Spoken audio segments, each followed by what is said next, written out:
Welcome to the Explainer. You've seen them everywhere, right? Walk through pretty much any suburban neighborhood, and there they are. The classic, ever-loyal Golden Retriever and the super trendy Goldendoodle. Today, we're going to put these two amazing dogs head-to-head in the ultimate showdown to figure out which one is the right one for you. So on one side, you have the Golden Retriever. This is the gold standard of family dogs, and has been for decades. On the other side, you've got the Goldendoodle, the curly-coated superstar that is, let's be honest, taking over the world. But when you get past the cute factor, which one actually fits in your home? Let's find out. All right, to get to the bottom of this, we're going to break it down. We'll kick things off with the great shedding debate, then we'll jump into personality, look at health and some of those hidden costs, and finally, we'll wrap it all up to help you make your final call. Okay, let's dive right into what's probably the #1 reason people lean towards a Goldendoodle, that famous coat. But as you're about to see, there's a huge myth around their grooming that we need to bust wide open. So here it is, the biggest misconception about Goldendoodles, that they're no-shed dogs. The truth? Oh, they absolutely shed. But here's the catch. Instead of that hair falling onto your floor and your couch, it gets trapped deep inside their curly coat. And if you're not brushing that out every single day, it creates what groomers call a matting nightmare, which is incredibly painful for the dog. And, you guessed it, that high-maintenance coat comes with a pretty hefty price tag. To keep them from getting painfully matted, a Goldendoodle needs to see a professional groomer every 6 to 8 weeks.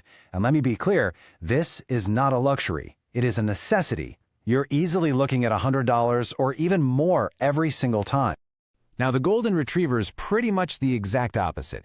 There's no myth here. They shed a lot. You are going to have golden tumbleweeds of hair rolling through your house. But the trade-off is that their grooming is so much simpler. They're basically wash-and-wear dogs. A good brushing once a week is usually enough to keep things under control, and you don't have those mandatory expensive trips to the groomer. Next up, let's talk personality. And this is where you really have to ask yourself, am I looking for something reliable and predictable, or am I up for solving a bit of a puzzle? So the huge difference here really just comes down to their genetics. With a Golden Retriever, you're getting a standardized purebred. Their personality is incredibly consistent. Goofy, eager to please, loves everyone they meet. With a Goldendoodle, though, you're getting a crossbreed, which is a bit of a wild card. You're mixing that classic golden friendliness with the poodle's off-the-charts intelligence and sensitivity. That means you could end up with a super chill dog, or you could get a really high-strung, energetic athlete. It's just less predictable. And that poodle intelligence, it is a major factor. You have to remember, poodles were originally bred to be incredibly smart working dogs, solving complex problems. So while a Golden's intelligence is usually focused on making you happy, a Doodle's intelligence might be used to outsmart you. This means they need a ton of mental stimulation. Think puzzle toys, training games, to keep them from getting bored. And a bored Doodle can become a very destructive Doodle.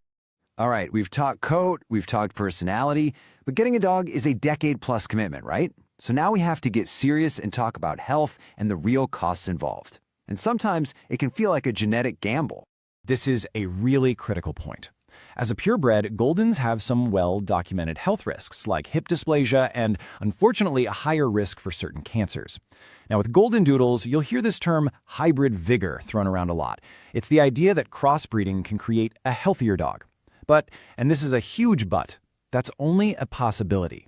It all depends on the breeder doing extensive genetic testing on both the poodle and the Golden Retriever parents.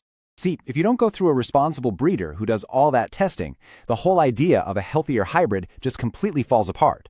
The scary reality is that a poorly bred Goldendoodle could end up inheriting the common health problems from both breeds, basically doubling down on the risk. And finding one of those really responsible breeders? Well, that kind of peace of mind comes with a price. The upfront cost for a well-bred Goldendoodle is often way higher than for a purebred Golden Retriever. You're typically looking at a starting price of $2,500, and it can go way, way up from there. Okay, so we've covered the coat, the personality, the health, the costs, the whole shebang. Now it's time to put it all together and figure out which of these dogs is the right fit for your lifestyle. At the end of the day, this isn't about which dog is better. It's about which dog is better for you. If you want that predictable, traditional, loving family dog, and you're cool with a bit of vacuuming, the Golden Retriever is a fantastic, time-tested choice.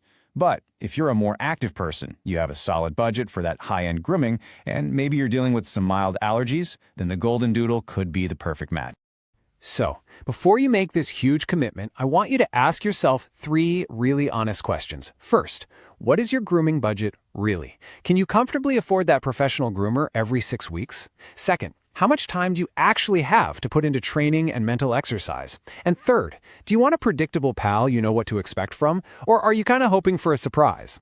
You know, it's so easy to get swept up by a cute face or what's popular right now. But now you have the real facts on the coat, the cost, and the personality. So take a good look at your own life and ask yourself which one of these incredible dogs is truly the right one for me.